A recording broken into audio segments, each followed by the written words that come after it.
Good morning and welcome to Sovereign Grace Community Church of the Yampa Valley and our Rocky Mountain Reformed daily Bible teaching.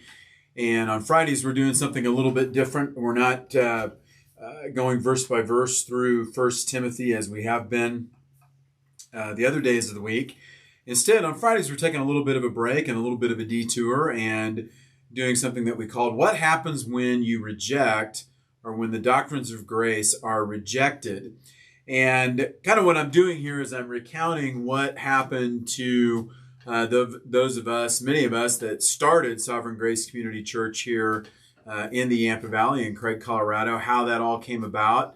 And really, it was in part a result of the rejection by some of the doctrines of grace. And last week, we ended with kind of our first year at our previous church at Calvary Baptist here in Craig. Calvary Baptist, as I mentioned before, is a Southern Baptist church. And we had ended the first year in September of that year. We went on a mission trip to Romania, which, as I shared last time, went very well. All in all, but, if I had it to do over again, I probably wouldn't bring as many people. I think we brought 12 people, and that was a little bit of a large group. But anyhow, another thing that was interesting that happened that year that I had failed to mention last time was when I arrived at Calvary Baptist, one of the line items in the budget was the pastor had not an insignificant amount of money that he could use for conference attendance and continuing ed and things like that. And so I went to my first Shepherd's Conference in March of 2014. And I didn't go with anybody else. I just went with myself. My wife, went along with me. And in some ways, that was, for lack of a better term, kind of a game changer. I had been to conferences before. I had gone to T4G in 2011. I had gone to a Billy Graham Evangelism Conference in 2006. But this was different. This was very, very different. Number one, if you're not familiar with the Shepherd's Conference is hosted by Grace Community Church in Southern California. It is the church that John MacArthur has been at now for almost 52, has been at for 52 years. I at that point, of course, knew John MacArthur, had listened to quite a few of his sermons, had been very much exposed to him in seminary through our preaching professor, but had never personally been in the same room when he preached. And it wasn't just John MacArthur, it was other speakers. I remember Stephen Lawson was there. That was the first time I ever heard Stephen Lawson preach. And so really a very impactful event. The other thing that's interesting about that conference is it is actually held at Grace Community Church. And Grace Community Church is in Panorama City, California. So it's in the San Fernando Valley. The church itself, while it's big, the building, it's nothing spectacular, very kind of plain Jane. I mean, it's nice, but it's not over the top. And the other thing that struck me was the neighborhood that had grown up around that church. And you're talking about a very much multi-ethnic environment, obviously, there in Southern California. A lot of different kind of people live in Southern California. And so we really enjoyed that time. And I've been back every year since, except in 2021 when the conference was canceled last spring. That's the only year that since then that I have not attended, planning on attending this next year. Anyway, when I got back from the conference, which, we got back and it was such a great experience. And at the time, our son Preston was still in the Marines at Camp Pendleton. So we got to spend time with him. We got back, wonderful time. I come in the office, I remember that Monday morning after we had gotten back, and I could tell that something was on the mind of our secretary. And, but I kind of went about my business. Finally, she's kind of just kind of hangdog all day. And I asked her, hey, what's the problem? And she said, well, so-and-so. And she mentions a couple that were very much I don't know if I'd say they were very much active, but they were members of the church. They were somewhat prominent in our community in that he was a county commissioner. And she shared with me that they were leaving the church. And she was very upset by this. And I think partly because the wife and her were pretty good friends. And so I think it upset her, and understandably so. And I said, okay, well, what, did they give a reason? And their big reason was because in my sermons, I would name names of false teachers, and they didn't think that was right. And I remember kind of thinking, well, it is what it is, and I'm not going to change the way I do that. And so I moved on from there. We had kind of an interesting experience with them, with this couple. One night they'd invited us over for dinner, and I remember leaving that dinner, without getting into the details, I remember leaving that dinner questioning whether they were really saved or not. And that was kind of looking back, that was kind of an important event. During that first year, there were families that left the church that did not like what they were hearing from the pulpit. We moved into the second year, and, there was always just an undercurrent of conflict in that church. Looking back, I think at times I was a bit naive and didn't really fully appreciate that. But I continued to preach through the word. I remember, I think it was probably during that second year, maybe later in the year, that I began to preach out of the book of John, verse by verse, chapter by chapter, as we do expository preaching. There was grumbling about the length of my sermons. I remember that. There continued to be issues at the school that continued to come up, and also at the preschool as well. Although the preschool, I must say, was much better run than the school was. But there was, and also during that year, I had started, really during my first year, I had started a new members class, and we had it during our Sunday school time. And what I did during that time was the first thing that I did was I went through the Baptist Faith and Message 2000, and I just taught through that what each section meant from a biblical standpoint. And so that way that people would understand, well, this is our church's statement of faith. And so it's important that we understand that. Out of that group of people, looking back now, that really became one of the groups that became the core of what later became Sovereign Grace Community Church.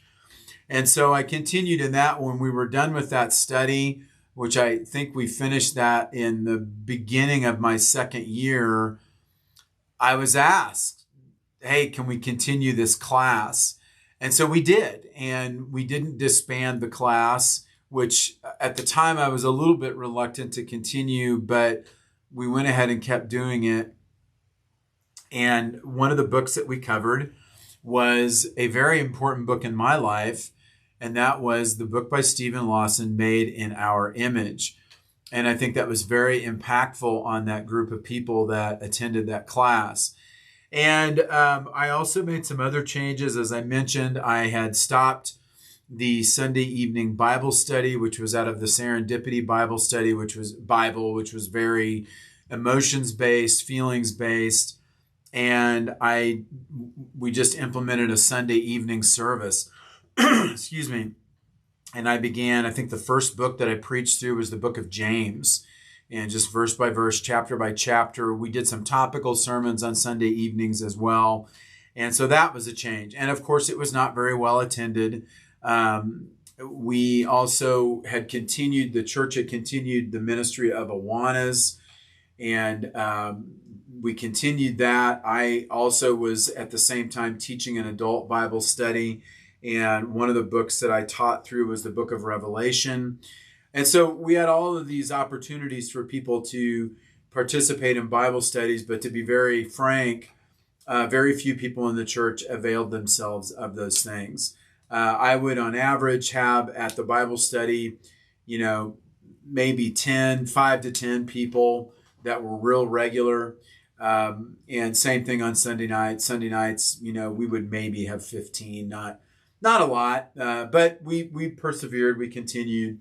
And, it was towards the end of my second year that a dear brother at the church, who was one of the deacons, came to me and told me, one of the first complaints that was lodged against me was that I was never in the office, which I found kind of odd because I felt like I was in the office more than I actually should be.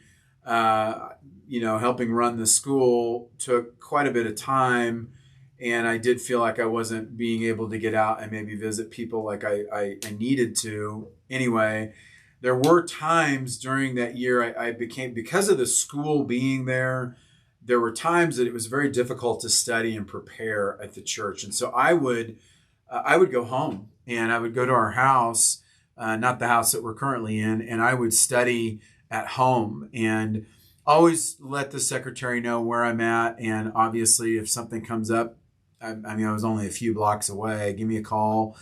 And I remember he said to me, well, the honeymoon's over.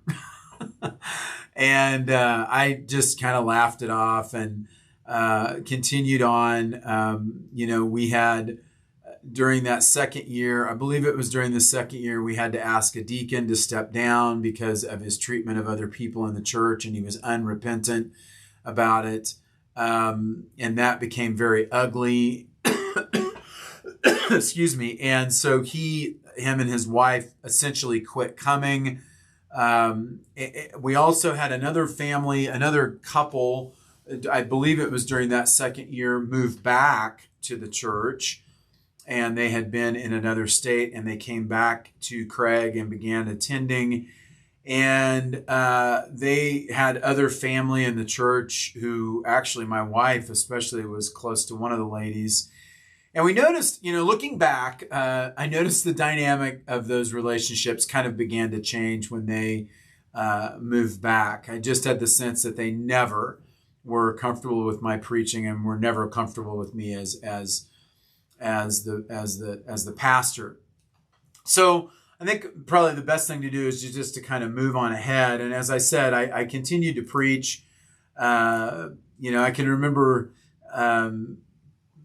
people that really liked that style of preaching, and they would come and they would talk to me. We would talk about passages that we were working through on Sunday mornings, and they would ask a lot of really good questions. We'd have a great time at fellowship and talking about these passages. And then there were other people that didn't. I remember one time we were invited over to a couple's home for dinner, and during the dinner, the husband, kind of in a backhanded kind of way, made it very clear that he didn't like the length of my sermons, and he didn't like how long it was taking me to get through John. And we had preached through 1st, 2nd, and 3rd John as well, which took quite a lot of time. And I remember kind of leaving there thinking, what an odd thing to say to your pastor when you invite him over to dinner. That's one thing that I think through all of my years as pastor, especially pastoring churches where you have a lot of unregenerate people, it always, I think, surprised probably my wife more than me,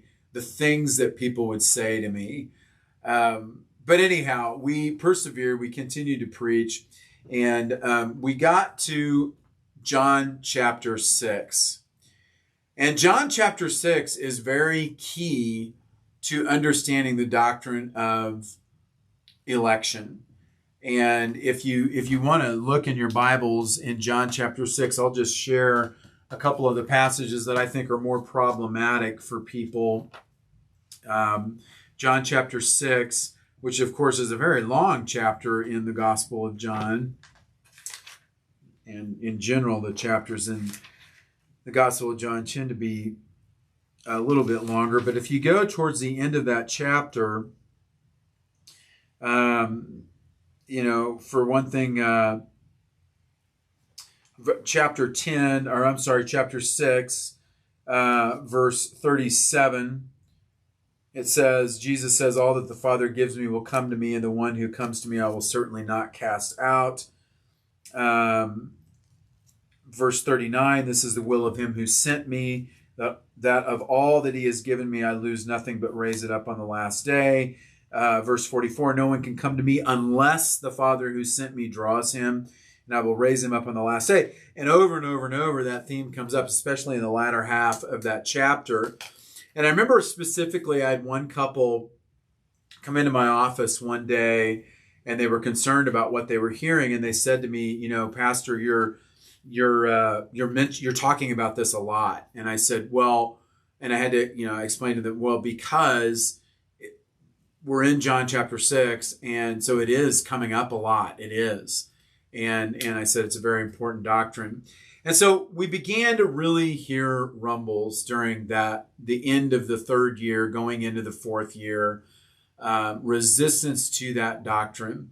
And so I'm going to stop there this morning, and we'll pick this up not next week. I'll be on the road on my way back home next Friday. So we will pick this up 2 weeks from now. We're going to pick up, really kind of start talking about that fourth year and some of the issues that came up during that year, and especially issues in relation to the rejection of this doctrine, but also the rejection of biblical leadership. And I think that was a big issue. So I want to thank you for joining me this morning. Pray that you've been blessed by this. And if you have, I want to encourage you to share this far and wide. And we will be taking a break next week from our daily Bible teaching. So I'll see you not on Monday, but the Monday after, and we'll pick back up there in 1 Timothy. Thank you very much.